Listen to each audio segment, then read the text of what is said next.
Enrichment, Enlightenment, Transformation.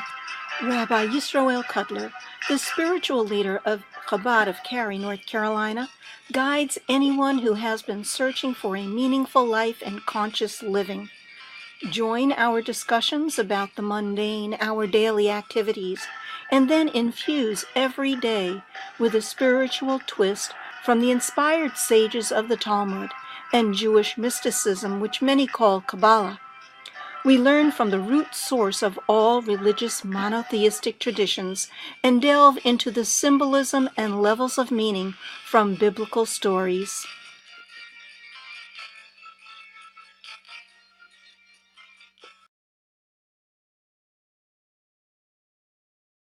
Those that might be listening anywhere in the world, thank you for tuning in, joining us. March 8th, 2016, the 28th of Adar. And today's topic is how important is it what other people think? That's a good subject. How important is it, if you're doing the right thing, or at least you think you are, what sort of impression that leaves on other people? And we're going to begin with the Torah portion, but expand that into Jewish law, Jewish spirituality, and many other areas. Because on one hand, you would think that in Judaism, Abraham was called Avram HaIvri. Abraham Ivri. Ivri means on the other side. Now, that's the first term for Jew in the Torah, Ivri, on the other side. And literally used because he came from the other side of the river, he crossed Mesopotamia. But it also means that he was on the other side of the world. People believed one thing, and he was the only one that believed something else. He made a line in the sand, said, you guys might be here, I am embarking upon a different path. He did not mind being unpopular. He did not mind going against what everyone else thought to what he believed is right. And certainly, you can say in Judaism there is a lot about that. Not following the trend, not worrying about what other people think, not being self-conscious. Indeed, I would say being too self-conscious can be a very negative trait. Okay. There is the danger, though, of going the opposite extreme as well. And that is what actually today's class is going to be about. Impression. Making an impression. And I'll begin with a very odd statement in Ethics of Our Fathers. Do you have a paper there? Yes. Pirkei Avot, Ethics of Our Father, and I want to begin with this, and then we will zoom into the Torah portion afterwards. But this is the quote in Ethics of Our Fathers. Brian, why don't you begin?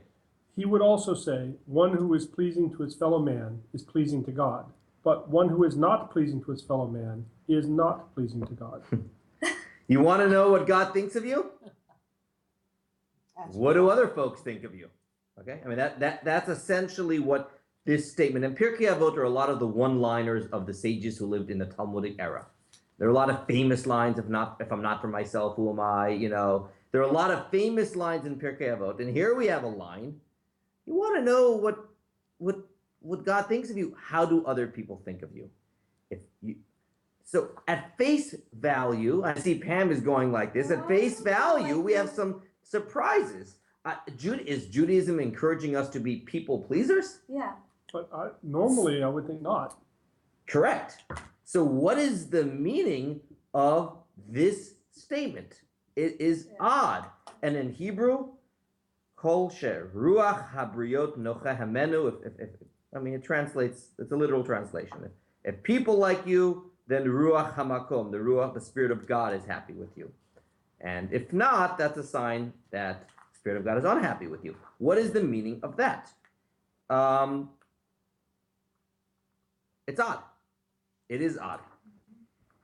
I mean, Donald Trump's the perfect example. Well, I would say Maybe, yeah, but I don't want to go political, but plenty of people have very strong feelings against him but as many well. people also vote for him, so you can't say that, But I mean, correct. But I just finished saying Abraham. If you took Abraham's popularity when he began his career, Abraham, it was very, very low. He clearly took a different position, and what we are expected to do as Jews is be willing to take a very different position from everyone, despite the ramifications of people being unhappy with our position. I think that is one of the great challenges of today, being able to take a different position. What then is the meaning of this statement in Ethics of Our Fathers? Now you might say I just copied and pasted. No, I did not. This is the entire statement. Then it goes on to something else. Now, it's not the only line in Ethics of Our Fathers that touches upon that idea. I want to fast forward to chapter 2 of Ethics of Our Fathers, and I'm going out of order. It's on the 3rd page of this But wait, are you handout. going back to this? Yeah, don't worry. Oh, okay. I put together this class, so it's a little different than most weeks. I put together these sources. It was a challenge. We've been discussing the Mishkan for 3 weeks now. So I wanted something a little bit different. We're going to go back to the Mishkan in a moment, but I thought this is it has a lot of ramifications on life today. Another statement from Pirkei Avot, 3rd page here, chapter 2, and read, Rabbi Yehuda Hanasi, Rabbi Yehuda the Prince said. What is the proper path a person should choose for himself?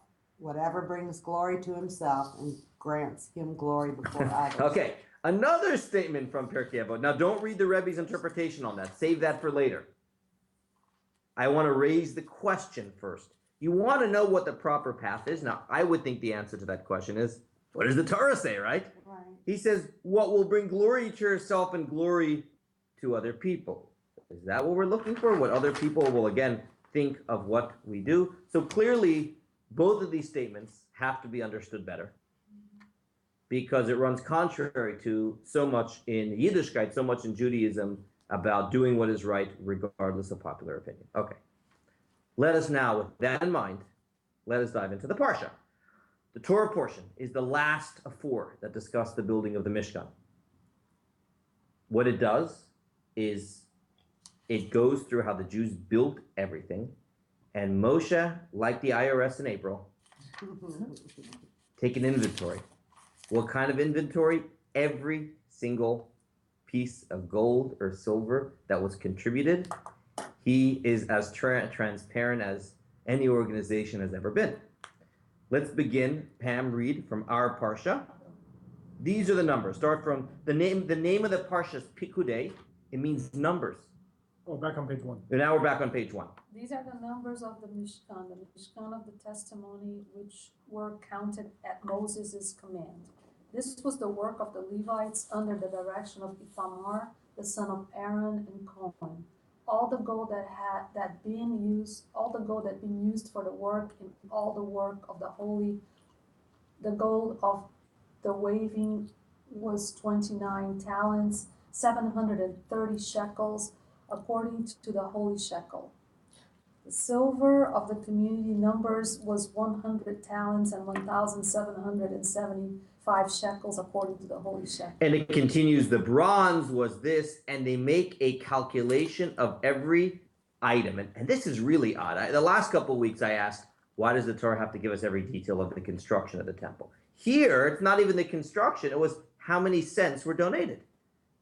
But Moshe did that. He went in front of the entire Jewish people and he said, I find it fascinating that we know how many pounds of gold. One of the things I failed to do in preparation of this class is to know how much a talent is. I'd be interested to know how much this is worth. How much is a talent? Kikar, Amnon, the word in Hebrew is a kikar. I don't know what the modern day equivalent is. Kikar is a square. But it's a biblical measurement. Oh. And if someone can, Oh, נכון, kikar lechem. You said a piece of the bread, kikar lechem. That's correct. Right. Yeah. Here, though, it's 29 kikarim of gold and then 730 shekels according to the holy shekel. I don't know how much a kikar is. I mean, this is a significant amount of gold. It'd be very interesting to run it against what gold is running per ounce today and to know how much. Again, there's a lot of Jews there. We can see what the average donation was. There's a lot of ways we can run this, but a talent. What is the biblical talent? Anyone running anything up? Yeah, it's this is useful. 60 minas. How much is a minna? Apparently, that weighs in at just under 76 pounds. Each kikar. Wow, that's a lot. So 76, a kikar is 76 pounds, goodness. And there were 29 kikars of gold. So 76 times 29. And then times that by ounces. and then times that by the price per ounce. So A lot. it's a lot of money.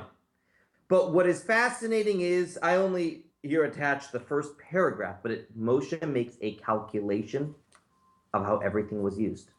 The menorah, just to give you an example, was about 1 kikar of gold.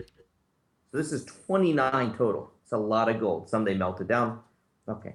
So the midrash, and someone asked, Anne, that is the in the oral tradition, okay, Hold on a second. 76 pounds? is each kikar, I think so. and now we have 29 kikars of gold. Let's just worry about the gold, the silver will. So 29 times 76 is how many pounds of gold?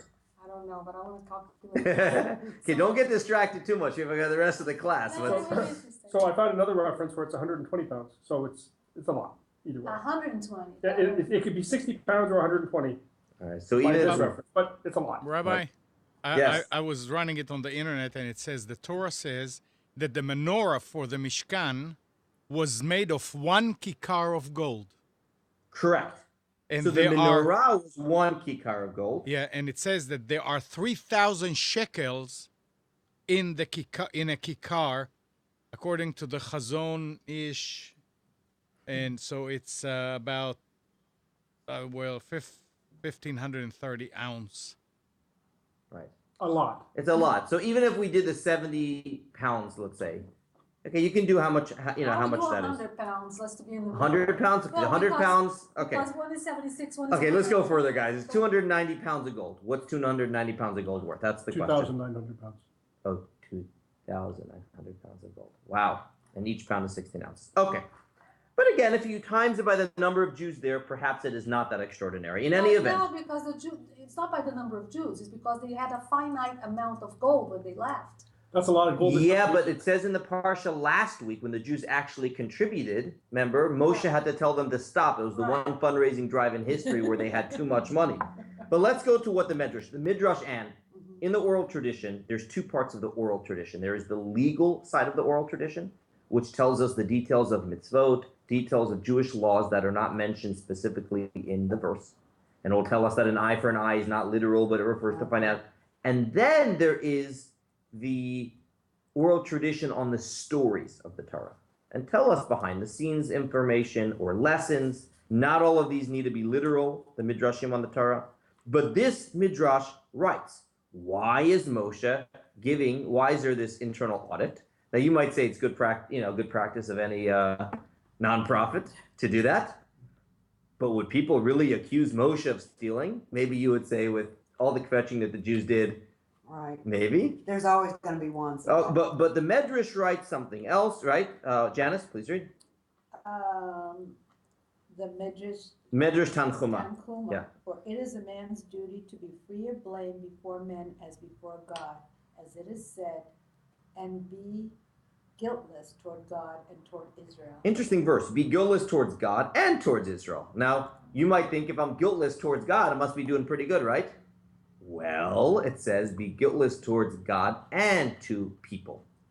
There is something important about not being looking guilty to people, even in the instance where you did nothing wrong. So, Yeah, because you want to avoid the Lashon Hara, you Correct. want to avoid the discussions and the murmuring and the rumoring and doubt and all that can be, you want to put things in the clear.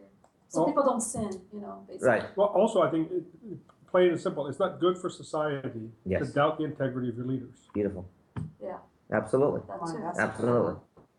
And it's funny because on one hand, I'll say Torah is a double standard. On one hand, we are told not to judge people, not to overly judge people, right? Judge people favorably.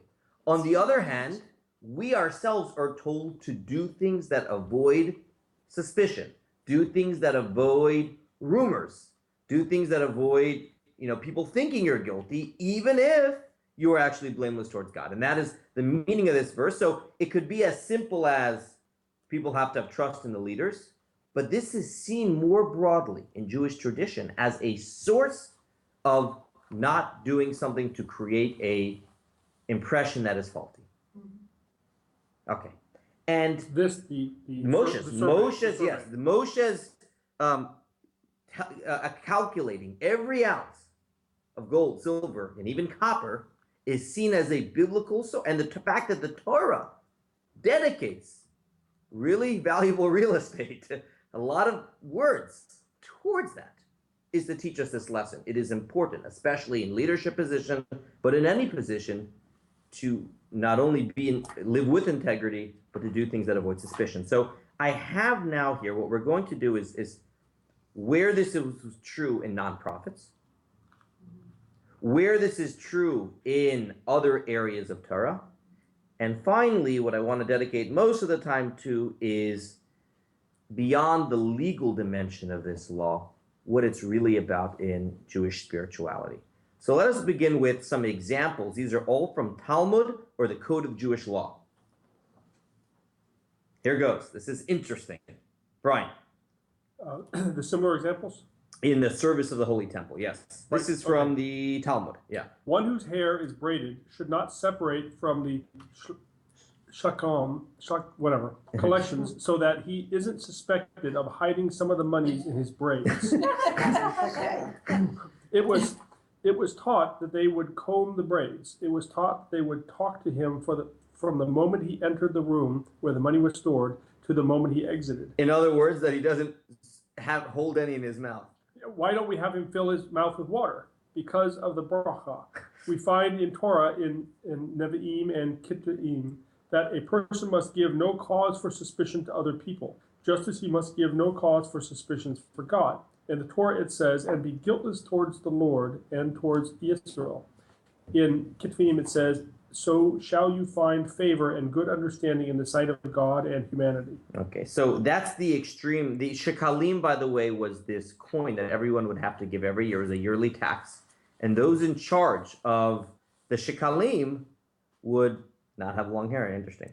This is one example. I think the Talmud's example here is interesting. And The families that were in charge of baking the showbread for the Holy Temple would never eat white bread in their homes, so that people could not say that they had pilfered some of the temple's flour. they were in charge of baking bread. And I guess in those days, again, this is societal over here. This is not the importance here is the value, not the details of the law. But in those days, perhaps white bread was rare. Oh, I know what they did. They took some of the temple's bread and they're using it for themselves, Next. The families that were in charges of grinding and preparing the incense would not use any perfume at all, so they could not be suspected of using the incense of the temple. Okay. So it continues here. So that is one example. Then in the Code of Jewish Law, there are actually laws about tzedakah. I'll just paraphrase this because of time. And it says that, collectors of charity in the old days, people would go like door to door and they would collect money for important causes. They should work in pairs. It should be distributed by a group of 3. And then it says, why do we not require a bet-in of 23 when distributing tzedakah funds? Well, by the time you gather 23 people, the poor person might be. So, but ideally it wouldn't be a bad idea, but we don't need all the discussions and all the back and forths when the guy is in need of food, of bread. But another example of where in Jewish law it is like this. And what is the significance of 23? So interesting, in the court system, there were 3 types of court in biblical Israel. Little towns had a court of 3. There were always odd numbers because you vote. You don't have time. Right. Right. Little towns had 3. Medium, and this was your large cities actually, medium to large, 23 judges. Today, what's a jury Speak today? so What's a hard jury to get today? it to How many is a jury today? 12 angry men. 12. It's 12? A jury's an even number, really? Yeah, that's good, because juries have to be And they have some unanimous. alternatives. Juries used to have to be unanimous. Do they? Oh, yeah. Yeah. Oh, I did not know that. Yeah, because it's the state against you, and you want to be sure. So, yeah. Or Oh. you've got a If you- hung jury. I've never done jury duty. Yeah. Ah. But yeah, for the state, it has to be unanimous, so you don't need an odd number. Okay, I did not know that. Yep. So there's 12. The number was 23, and the one exception was in Jerusalem. There was one bet-in that had 70, and that was the one that was dealing on national issues. But your average town's bet-in, the large ones that had the power even of capital cases, were Wow. 23. So I mean, it would be very hard to get a decision. That's what It it's- took years. So that's why it says when it comes to distribution of tzedakah, we don't want to do that to delay the distribution. However, ideally, there's something very beautiful about that. A couple other examples coming up. They should not convert the foreign currency themselves. Rather, they should use a third party to do so. It's interesting, even in those days, there were currencies. And finally, they have to be careful not to be biased to a family member when doing it. So we see in Jewish law, there is tremendous importance given to transparency, specifically with tzedakah money. Even, and where do we learn this from? Even Moses. If Moshe needed it, if Moses needed it, everyone needs it. And it isn't just because maybe the person is wrong. It's also to have everyone trust the system, not gossip, so on and so forth. Okay. Some of these with the braids might seem, very extreme. Perhaps when it came to the Holy Temple, they had an even higher level of standards than your average synagogue did. And assuming someone must have stolen money in their braids. Maybe over there, since everything was to an extreme, they just, you Well, had to No, have. it's not that, it's that they could. Like, Well, maybe, but maybe it's Just like most of the rules in baseball. They make the rule because somebody was doing something they oughtn't. Right. Well, that's what she was saying. Yeah. Correct. All right. Now, what's interesting, that was as far as money goes. I'm now going to a different area of Jewish law, and some of you might have heard this. It's called Marat Ayin. Marat Ayin means, don't ayin in Hebrew means eye, okay? If it looks bad to other people, Ra means Rise and bad. bad. Yeah. Bad eye. This is not evil eye. That's not what we're talking about. That's ayin hara. Marat ayin means What is Marat again? like Ra. It's from the word of yeah, Ra. and ayin is eye. Eye. Yeah, But this is different than the word Right. evil eye, which Right. is ayin hara. Uh-huh. This is the same root words, but it's called marat ayin. And marat ayin means when doing something that is right in Jewish, even ritual areas of life, not just financial, but ritual areas of life. Be careful not to create an impression that is wrong. I like this first example. So look at the first, this I is didn't from know the that. code of Jewish law. Now, today, this is all societal. Let me explain. Marat ayin is societal. It can change because whatever, so where are we up to in the reading? Anne, read the first one, in Kashrut. If one cooks and eats milk and almond milk, one should place almonds in an area so that no one should think he is transgressing the prohibition of cooking and eating meat and milk together. So they had almond milk back then. It's very That interesting. is Today, very- it's very in style. But the code of Jewish law says, be careful. Now notice I put in brackets here, this is a modern day posek, and he says today he allows the kosher restaurants, and this is the chief Sephardic rabbi of Israel, he actually passed away last year. His son is currently the chief Sephardic rabbi in Israel, but he allows the restaurants to have non-dairy creamer with coffee served at meat meals because nowadays non-dairy creamers are considered normal and regular, so it would not need that. But perhaps for a time you would have to show the container. Why? So people shouldn't be gossiping, and you should, So it's an interesting law that even though there is no problem, I'll give you another example of where this applies in kashrut that I have to deal with all the time. Anyone know what that is? I'm a kosher consumer. What do I have to worry about when it comes to marat ayin? People ask me all the time to, let's have a meeting in a non-kosher restaurant. Okay?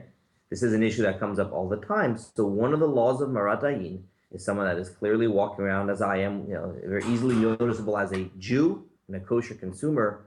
I will not even have a coffee, let's say, which I will have a coffee at Starbucks, but I will, and I'll get to why Starbucks is different in a moment, even though the coffee is not the problem, but if I am having the non-kosher drink the kosher drink in a non-kosher restaurant, just me walking in creates an impression. Yeah. The impression could be the rabbi doesn't keep kosher, Right. or the impression would be that this is a kosher restaurant. I don't know which one it would be, but there's the worry of creating that impression. And you might say, we're in the South and no one knows anyways, or most people don't keep kosher anyways. I still don't do it. Now, when it comes to places that are known as it's normal to go and just have a cup of coffee, Yeah. such as a coffee shop, I don't worry about that. And I've spoken to people, my rabbis, about that. That's different. Yes, Starbucks also serves the ham sandwiches. They do today. But if someone comes in, you're not assuming they're going to have the ham sandwich. There's a good reason to believe They're just having a drink. Vegetarian. Correct. Most people, however, don't go. McDonald's does serve coffee. It's not- And if I ever was on the road and I needed one, I'll do maybe a drive-through. I don't know. They're you know. Yeah, it's actually pretty Yeah. decent coffee. Exactly. But you don't put milk on your coffee. But that Well, what you can that's put- but that's a different. But I'm just talking about the Yeah. issue of walking into a non-kosher Right. restaurant. For me, that's an issue of maratayin, and I deal with this very often. You know, I'll even say there was a beautiful event by the Federation last night that I wanted to go to, and just giving this as an example, but it was at a non-kosher restaurant or place. There's a woman speaking from Donetsk, who was that area in Ukraine. I'm just giving an example, and it was unfortunate. Usually they have a kosher option. As long as there's a kosher option, then I'm one of the, we're one of the sponsoring organizations, and I would want to be in it. I would have wanted to go last night. This is an issue of maratayin, actually, of going into, was at a restaurant or a place where everything is not kosher. So that actually is an area in kashrut that I deal with up until today. So that's one area. But is there a kosher restaurant anywhere In this area, there's not a Israel? fully kosher restaurant. No. But that doesn't change the law, No. Just means that you always have to cook. Well, that's about kosher, yeah. But what we're talking about here is even Where it even goes. the impression, and it's odd. Who It's cares not about so the hard, impression? No, because you by I doing represent. that, not only you represent, but if somebody else sees you, you're inciting them to speak lashon hara, Correct. and that is, in other words, they will be sinning because of your actions. Correct. So there's multiple levels here. It's a stumbling Yeah. block in front of a blind, Yeah. encouraging sin, Yeah. and there's just wow, no one keeps kosher in town. Even the rabbi doesn't. I'm just Right. giving an example, and that lowers the overall kosher. There could be many parts of that, and a lot of times I'm in these gray areas where, like for instance, there have been times if it's clearly after a restaurant's hours and they have an event. We've done things that like regardless and things Yeah. like that, but that's after the hours and then it's a private party. That's a little bit different. I don't want to go into the details of that, but it is. I wanted you to know it's something that I have to deal with. And all right, this is an interesting one. Look in marriage, Pam. Do Yeah. this next one. If one witness testifies to a man's death, thus permitting the woman to remarry, the witness may not marry the woman. If he would marry her, people would likely spread rumors that he in truth did not see the husband die and gave false testimony about the husband's death so that he could marry the wife. There's It's a like lot a of murder lack of faith mystery. in this. There is, okay, but and this is actually an important law, as you know. There's there's a big area in Jewish law if a guy goes missing, and how that would affect her because she's married and is she allowed to marry someone else, and there are a lot of times where they'll have what kind of evidence is enough that someone died. Unfortunately, like in September 11th, this happened, and Oh my. then there was reason. I mean, this is contemporary. And obviously, they're the rabbis, but they did go together and. Was there a bet in that? Yeah, and there was, settled the matter? and unfortunately, there's enough reason to assume that the Yeah. person had perished. Mhm. But what about in the old days where someone went overseas and on a business and they're never seen again?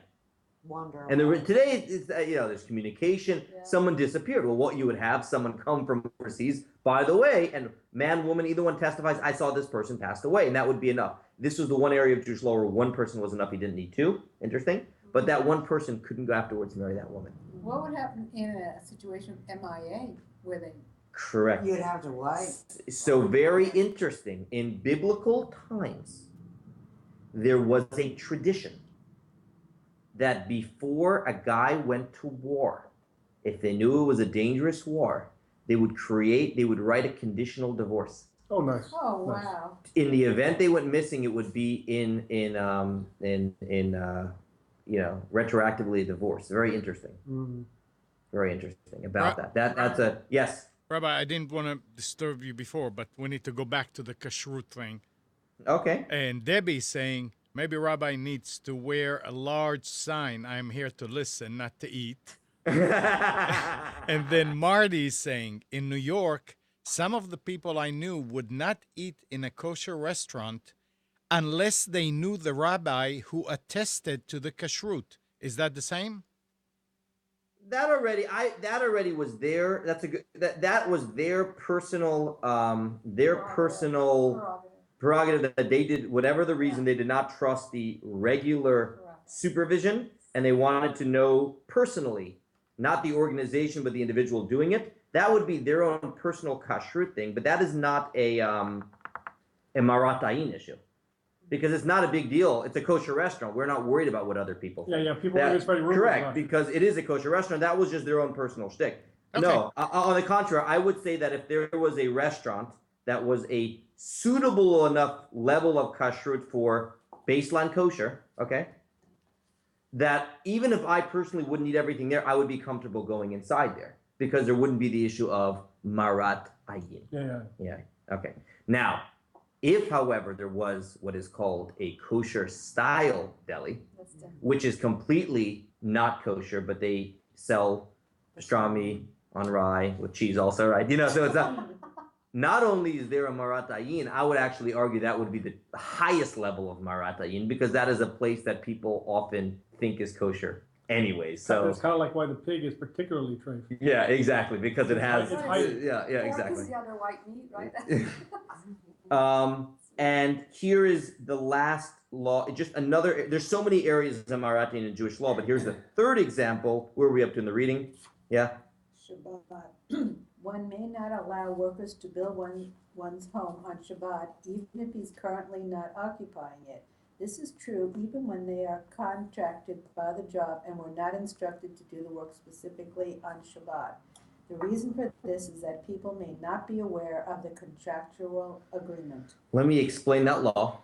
Yeah, because, On Shabbat, okay, yeah, not only are we not supposed to work, but you're not supposed to instruct anyone specifically to do work on your behalf, okay? Even if that person is not obligated in Shabbat, i.e. they are not Jewish. right. What is allowed is if you don't pay someone for the hour or for the day, but you pay them for the job, and they can choose, I want to work on Shabbat, I want to work on Sunday, I want to work on month, that kind of arrangement is okay. You are not specifically telling them to work on Shabbat. They're doing it with their own prerogative. I will drop off shirts at the cleaners on Friday and pick it up Monday. I don't care when they work. It's not, they could have worked on Friday on my shirt. They could have worked on Shabbat. I did not instruct them to work on Shabbat. I just said by the time Tuesday comes, I hope the shirt's ready. You see the difference? Mhm. So there's a difference in Jewish law whether or not you are clearly having them do a task for you on Shabbat or whether or not they it's a per job. And let me just finish the train of thought. That you see the differentiation or No, not, I Janet? do, but I don't understand the So paragraph. here's what it says. However, when it comes to something in the public, unlike my cleaners example, when it's in the public, even if it's per the job, it's still not allowed. Because people don't know the arrangement. People will think, I hired them specifically to do this job on Shabbat. That is the difference between the cleaners or the mail or any other area of law where I'm allowed to have people do work for me on Shabbat because they decided when to do it versus something seen in the public such as any work in the house. So work on the house, you have a big truck outside and stuff like that. It looks like you hired them to do work on Shabbat. I know we've gone off subject. Your questions, I'm sorry. Yeah, so what about if, especially in our modern society, if you know that the worker is not Jewish, and their Sabbath is on Sunday? Correct. And so I guess by that, we should certainly discourage them from work on Sunday, perhaps. But they're not obligated in the same way. Okay. As long as they have some idea of, yeah, okay. So here, I think the rule is almost saying, I almost can't let a worker work on my house over the whole weekend. Because I have to have them honor my Sabbath for Marat Ayin, and I shouldn't be encouraging them to violate their Sabbath. But them working on Sunday, their Saturday, they can do whatever is meaningful to them, like their version of their Sabbath, which is recommended for them to have a day to recharge and to dedicate to family and God, but it doesn't carry with it the same prohibitions. It's not your Okay. responsibility, I don't think, to ensure. Well, we they- want to, it's a nice thing to let people have a day to do that. Right. But yeah, what this law is saying is you don't want the workers doing it on Shabbat because of Marat Ayin. Okay. Okay, and Marat Ayins are because it's only Marat Ayin. It's there's more wiggle room on some of these laws because it's not an inherent problem. The problem is The appearance. impression. Mhm. So therefore, it depends on the societal, and it's always up for it's. These are things that are more up for review in Jewish law far more than other areas because from the beginning it's only about impression. So Can I ask one question? I- And, you know, and that quickly, because then I want to go It back. goes back to the same thing about last week and doctors and nurses. I mean, you don't really have a choice. My father. So let's save that for afterwards. Okay. Doctor, I said last week, medical Yes. life-saving stuff can be done on Shabbat, but there is. Not like, but just not going to work for a 12-hour So shift. we'll after class. Okay. Okay. So we have 3 areas of Jewish law here that we brought in today's class. We had in nonprofits. We had in well, really we had 2 so far. One was nonprofits, and one was in other ritual areas. But the common denominator here is impressions matter. And one is, we don't want people to gossip. We don't want people to rumor. There's another, let's take this broader though. In the way I live my life, I don't want to do things that make a bad impression. Why? Because people associate me, and I'm just saying, I'm using me as an example, representing Judaism, what it means to be a Jew. That creates an impression. Whether I'm actually right or wrong is one issue, but even if I'm right, I have a responsibility to represent the cause.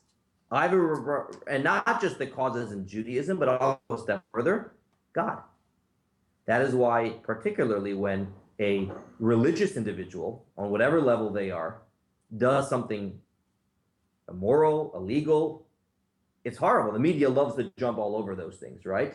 Because it's bad for the cause. It's bad for the cause. And I'm going to skip the next text for a moment. And I'm going to go to this statement from Pirkei Avot that we began with. Rabbi Yehuda Hanassi said, "What is the proper path a person should follow? Whatever brings glory to himself and grants glory before others." And we began today's class asking, what does that really mean? So the answer to that is as follows. Pirkei Avot is one step beyond basic law. Okay? It is beyond, basic law is what should a person do? What Torah says. Beyond that, there are 2 ways to follow what Torah says. You can do it in a way, I'm doing what's right, and the heck with what everyone else thinks and what other people do. That's one way of doing it. And 2 is, I'm not living on an island. The goal of life is not to get a whatever grade on my report card. It's to make the entire world better. Let's read the way that the Rebbe analyzed. Brian, do this. The Lubavitcher Rebbe on that text. The right path, obviously, is the path of Torah, but there are 2 ways a person can tread this path. He can walk it as a stranger, or he can choose it as his own. The body of law is fulfilled by simply walking the path. It may be difficult and uncomfortable. It may be a lonely path, scorned by society and a burden even to those who walk it. But as long as they obey its signposts and remain true to its trajectory, they have fulfilled their duty to God and man. But the chassid wants more. He wants the soul. He says to himself, if this is the right path, why don't I desire it with every fiber of my being? If this is the right path, why doesn't the world recognize it as such? Obviously, there is much about myself that requires improvement and development. Obviously, there's much about my world that requires improvement and development. If I'm walking along the right path and everyone else thinks I'm a lousy individual. Let's go back to the first text we had at the beginning. Remember the very first text we had? Who is pleasing to fellow men is pleasing to God. It's not saying we have to be people pleasers. Of course, first and foremost, we have to do the right thing. But when doing the right thing, there are 2 ways of doing it. You can walk in the lonely path, and you can do it in a way where the goal is that people like you. And the ultimate litmus test of how you're doing in our being ambassadors for God is, we should create a following. We should make it right. Yes, Abraham began his trajectory as being on the other side. And he took a stand. And he said, don't care what other people say. But eventually, you are supposed to create an impression. And if a person, after 120 years, I did everything I was supposed to, but I was not pleasing to my fellow men. But that's because they were always wrong and I was always right. Might there be a problem there? Even if you did everything right. You might say, my brother put it this way, not everything that is gold, not everything that glitters is gold. But why shouldn't gold glitter? In other words, when doing the right thing, it is important to care what other people think. It is important to try to create an impression. Yes? What I keep thinking is, and I understand that you're not to give a misleading impression, Correct. or give a good impression, but the the current state of Israel, probably forever, back from the beginning, is to me, and it's just personal, is the one group that really doesn't care what the world thinks, because to survive, they have to do what they do. Now, I, of course, support them. I'm Jewish, but a lot of the world doesn't. So how do you reconcile that you want to create a good impression, but you have to survive, so you have to create a bad impression to some people? Exactly. How do you So put that's that a together? very very good question. And obviously, and let's not talk specific. Let's take the question you asked and not discuss specific policies. Okay, You know, yeah, sure. but let's say that the conclusion is this is absolutely necessary for our survival. That has to come first. That has to come first. We cannot worry about world impression. But there are still, the ultimate goal should be in a way that is pleasing to other people. The ultimate goal should be in a way that, right? But it can't begin with that. It has to begin with what is right. And it's not just true with Israel, it's true in our own life. We shouldn't walk around self-conscious. Step one is, what does Torah want us to do? Step two should be, how can we sway in a way that's pleasing? And this is an area, I chose this class because I get so frustrated by this as a religious Jew. When I hear stories of religious Jews that are representing the cause so poorly.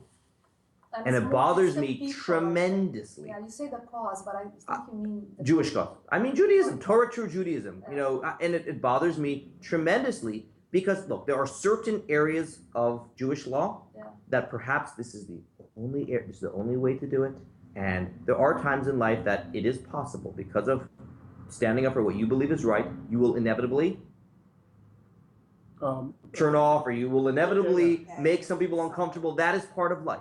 But there are so many other times where there are ways to do it in a way that brings people together. There's so many other ways that, you know, and I believe that, I know that, you know, there are a lot of policy issues I have to deal with that are very, very difficult and the part of the hardest parts of my job. And I have to start with what is right, that I believe, according to the laws of the Torah. But I have to do everything I can in every way. I'm just talking personally here, but this refers to everyone. Going back to, we have to be pleasing to our fellow mankind. The first Pirkei Avot, or back to this second Pirkei Avot we have over here. What is the proper path a person should choose? Whatever brings glory, not to yourself, but to what you represent. And I want to do one more text and then take questions. No, it's not a question, it's just a comment about Israel. But it's Okay. Let us, on the role of Kiddush Hashem. It's a beautiful text by Jonathan Sachs. Brian, do you mind reading it out loud quickly? And we won't have time. Do not desecrate my holy name. I must be sanctified among the Israelites. I am the Lord who made you holy and brought you out of Egypt to be your God. I am the Lord. The two commands are respectively the prohibition against desecrating God's name, Hilil Hashem, and the positive corollary, Kiddush Hashem, that we are commanded to sanctify God's name. What are these commands and what do they mean? Hold it there. Kiddush Hashem is a mitzvah, sanctifying God's name. Chilul Hashem is Bernie Madoff, right? That's desecrating God's name. He's a Jew. What does it mean to desecrate or to sanctify God's name? Why don't we just say God? What's God's name? Keep on reading. First, we have to understand the concept of name as it applies to God. A name is how we know, or we are to know others. God's name is therefore his standing in the world. Do people acknowledge him, respect him, honor him? The commands of Kiddush Hashem and Chilul Hashem locate that responsibility in the conduct and fate of the Jewish people. This is what Isaiah meant when he said, "You are my witness, says God, that I am God." God, I don't know what happened with the keyboard there. That's okay. Powerful verse. Isaiah tells the Jewish people, Atem Edai, you are my witnesses. What does that mean, you are my witnesses? Our goal in the world is to testify that there is an existence of a creator and a loving God. There are two ways to prove God's existence. We had an earlier class on this. One is getting in arguments and debating. How effective is that? We had a class on this last year. Not very. Not very effective. The other way is living a life where someone says, wow, this is what it looks like when someone is a man of faith or a woman of faith. That is far more effective. So God says, you are my witnesses. Yeah? Keep on reading. The God of Israel is the God of all humanity. He created the universe and life itself. He made us all, Jew and non-Jew alike, in his image. He cares for all of us. His tender mercies are on all of his works. Yet, the God of Israel is radically unlike gods in which the ancients believed, and the reality in which today's scientific atheists believe. He is not identical with nature. He created nature. He is not identical with the physical universe. He transcends the universe. He is not capable of being mapped by science, observed, measured, quantified. He is not that kind of thing at all. How, then, is he known? The radical claim of Torah is that he is known, not exclusively, but primarily through Jewish history and through the ways Jews live. As Moses says at the end of his life, ask now about the farmer. And because of time, I'll read the last couple paragraphs to yourself. Okay. And we'll finish with this because of time.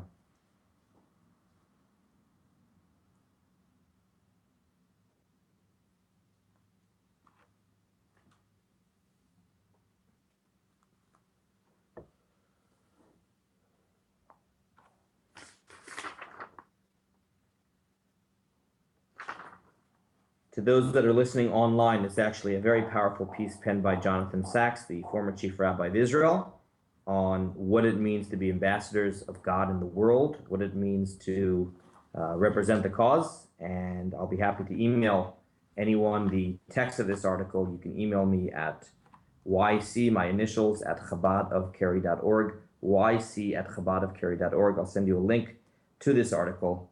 But going back to the beginning here, yes, impression is important. Yes, Marat Ayin is an issue in Jewish law. And yes, in our own lives, step one is what does the Torah say? But step two is how will others see this? Because we have a responsibility, particularly in an era where religion, I believe, is under assault, or religion, some people do things negative in the name of religion. And we have an obligation to do kindness, love, mitzvahs in the name of religion. So we'll hold it there. All right. Thank you, everyone tuning in. And any other questions? Jonathan Sacks was the head rabbi of Chief Rabbi of England. He retired a couple years ago, but he was a good spokesman for Judaism in general. And thank you to Nissan Communications for allowing this program to be streamed throughout the world. You can donate to Nissan Communications at the homepage, nissancommunications.com. Have a good week, everyone. We will be back next week.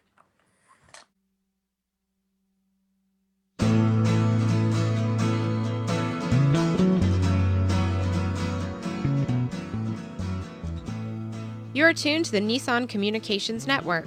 Our weekly lineup of call-in programs includes Computers 2K Now with Amnon Nissan, My Life, My Will with Gisela DiCarlo, The Tanya Love Show, Health Then with Debbie Bruck, Breaking Free with Marilyn Shannon, Triangle Be Well with Howard Jacobson, Lunch and Learn with Rabbi Yisrael Cutler, Lessons of Vietnam with NCVVI members, Parent Dome with Ryan Miller, Current Affairs with Amnon Nissan. And if you tuned in too late, you can always watch each program in its entirety or download an MP3 audio file of it in the archives section on nissancommunications.com. Don't forget to subscribe to our YouTube channel, follow us on Twitter, and like us on Facebook. Sponsored by Atomos.com, makers of quality video recorders and converters, CarolinaApparel.com, and DeltaForce.net.